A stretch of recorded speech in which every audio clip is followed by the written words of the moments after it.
This week's Sunday school lesson is called God Chooses the Younger Twin.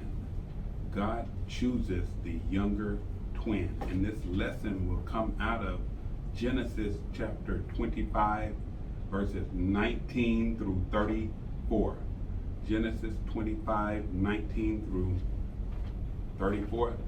And last week's lesson was the call of Abraham. God came to Abraham and said, get up and go, leave, go to a place that I will show you. I'll make you a father of many nations. I'll make your name great.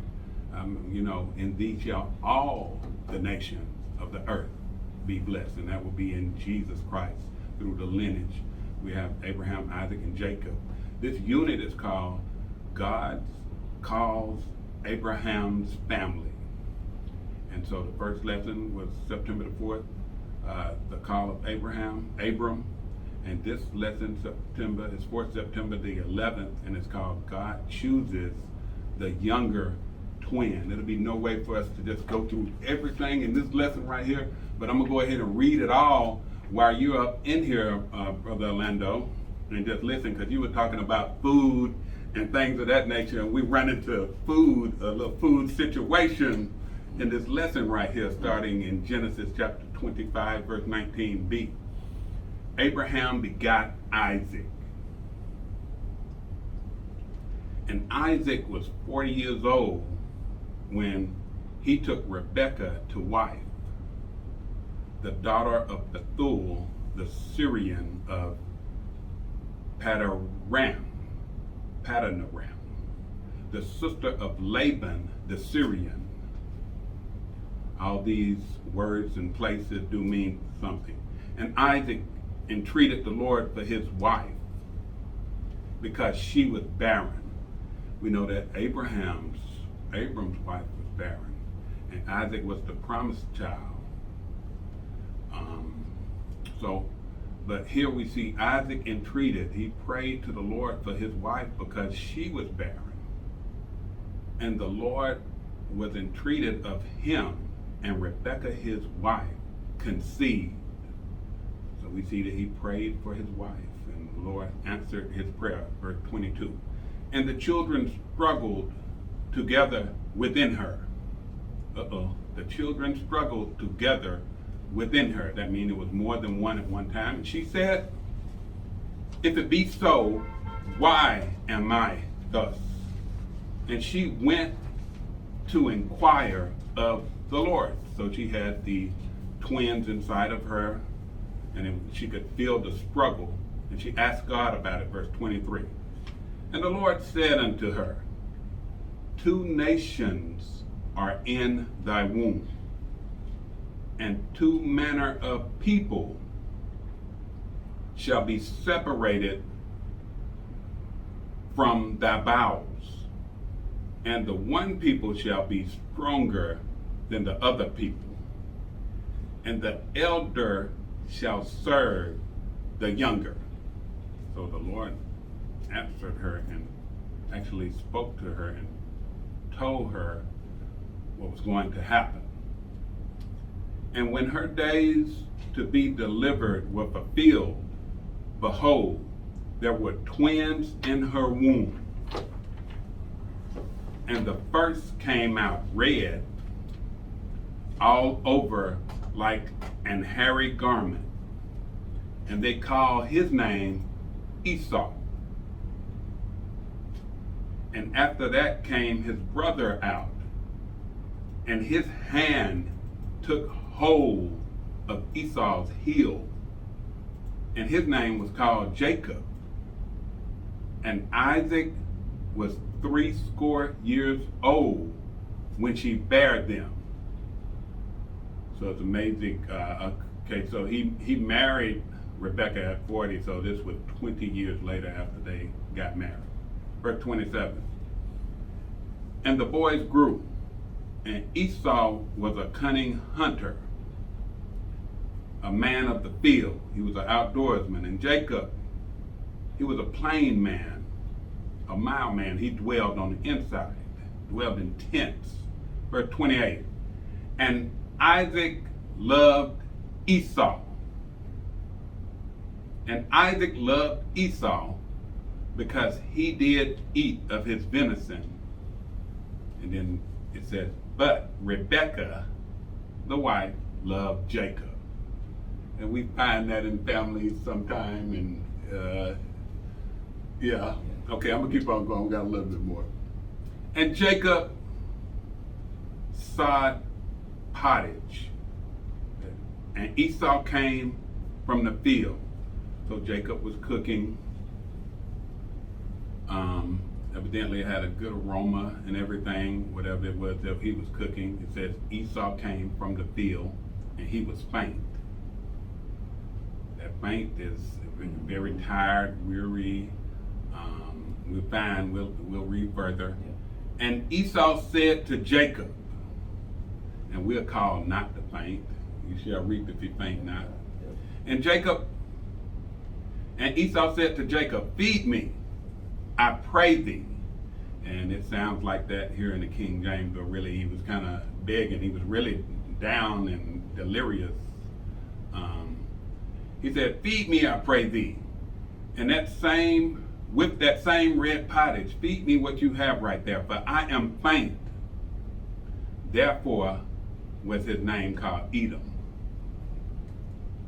And Jacob said, sell me this day thy birthright.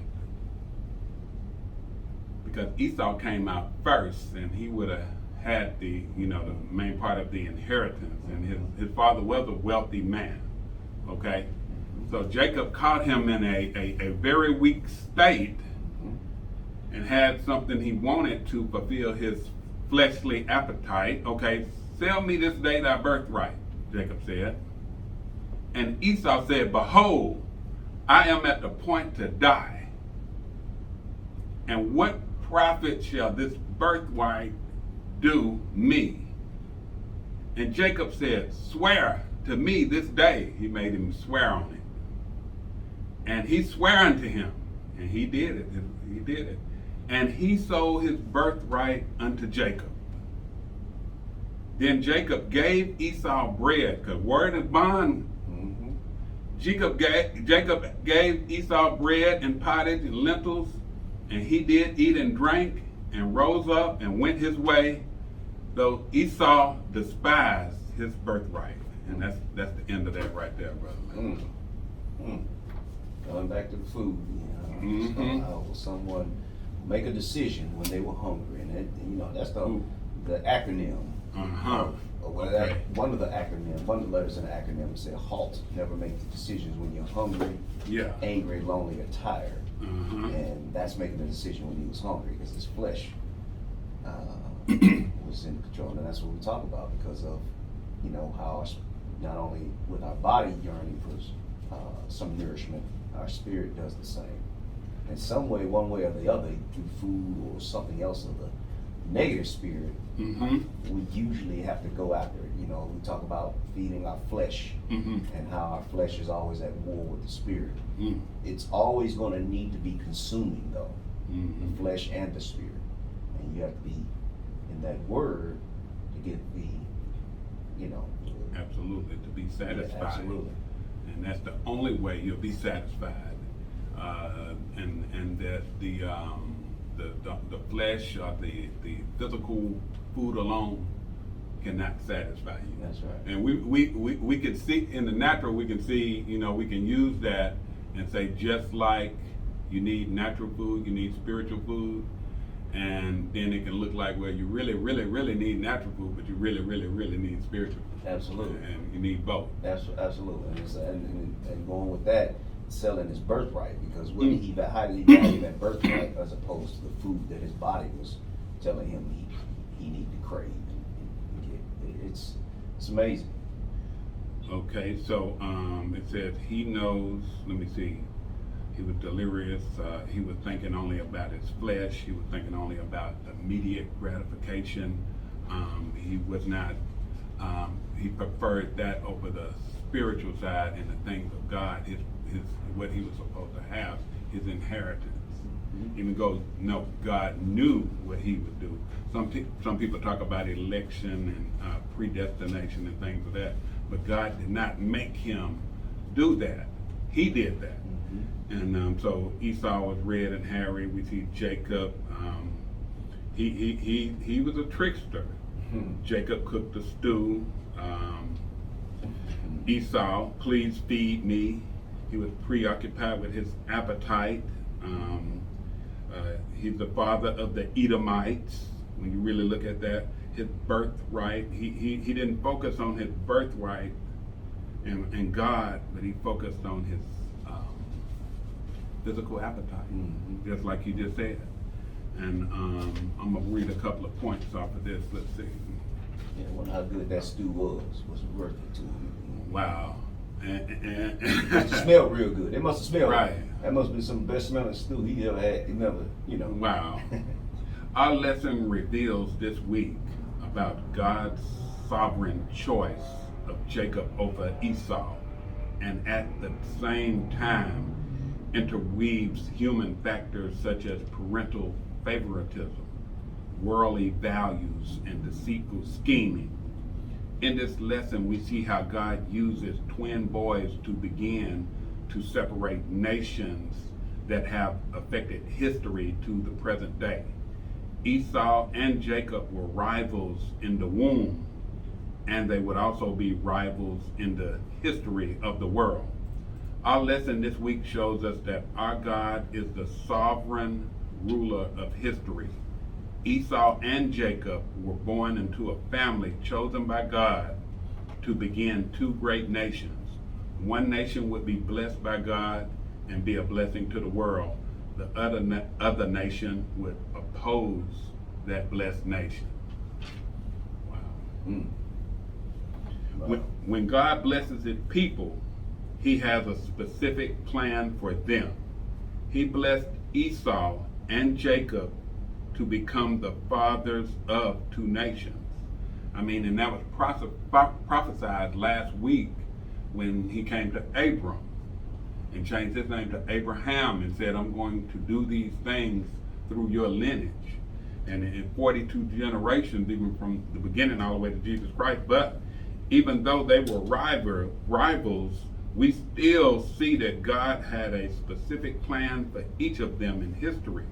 Ultimately, the house of Jacob will win out. The Messiah, a descendant of Jacob, will reign. And we are called to receive him. History is moving forward toward this final and glorious end. And so the couple of lessons ago, even before that, before we came to Abraham, we was in Revelation. And in the end of Revelation 22, that's when Jesus said it straight and talked about who he was, that he was Alpha and Omega, the beginning and the end. Also, we know the Father, is one and the same. And he talked about the root of Jesse and Jacob and all of that, just taking it all the way back. So everything is culminating. But just looking at this, first thing we want to say in the first verse is nothing is too great or too insignificant to take to God in prayer. When we see Isaac, when he prayed for his wife, because for them, his family, because she was barren. So we can understand now that it's nothing that we can't come to God about in prayer. That's what we have here. Another thing is when there are situations and circumstances in our lives that are puzzling and troubling, we should take them to the Lord. Yeah. And what's give the title of the Bible study again? So the Sunday school book calls this one, God Chooses the Younger Twin. And I say it like that. It doesn't seem fair, does it? It says God chooses, but when you read, when God talked about it, when he came to Rebekah, verse 21, Isaac, verse 22, the children of struggle, she came, verse 23, and the Lord said unto her, and that's why I have a problem with the title as well. And the Lord said unto her, 2 nations are in thy womb, and two manner of people shall be separated from thy bowels. And the one people shall be stronger than the other people, and the elder shall serve the younger. Okay.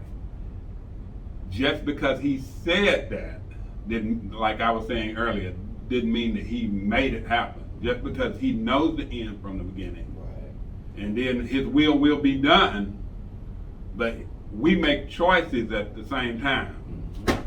So yeah, so that's what you look at. That. Yeah. What do you think? Absolutely. I mean, that's pretty much the epitome of what we talk about, like we say about what we're destined to do and things like that. But we still have those choices, but a lot of times our choices are formed out of our perspectives and everything that we've been through. And sometimes, like I said, it could be on how we receive not only what we receive from the word and things on how we deal with other people and things like that. So those things definitely had a factor into why God knew the direction of both of the siblings. I understand. So it is also, all of them were selfish in this, even going to Isaac, and it still worked for the total end of going through all these generations. So people look at that too. So it was selfishness of Rebecca. It was selfishness of Jacob, even Isaac, and even Esau. So, and all that left to work together for good. Yeah, and it's always going to get to that destination. It's like when you have your GPS on, and you take a couple of wrong turns. Eventually that GPS is going to recalibrate and tell you, now this is the new way to go. That's right. You're still going to get to that destination. It may take you a little bit longer. But just because a sibling, in this case, was obedient and took the right path, the initial path, he got there first. Okay, so we talk about the two different nations, and then we talked about the two different personalities. And it says here, where it says God doesn't have to use our methods and customs to accomplish his task, because his ways are not our ways. Then it also says, be careful, what seems insignificant to you might be significant to God. Be careful, what seems insignificant to you may be significant to God. And it says that Esau despised that. And it also talks about Esau also in Hebrews as well. But it says, showing favoritism always leads to division, and it does. But, I mean, hey, but like I said, sometimes the favoritism is in the reception, how you receive.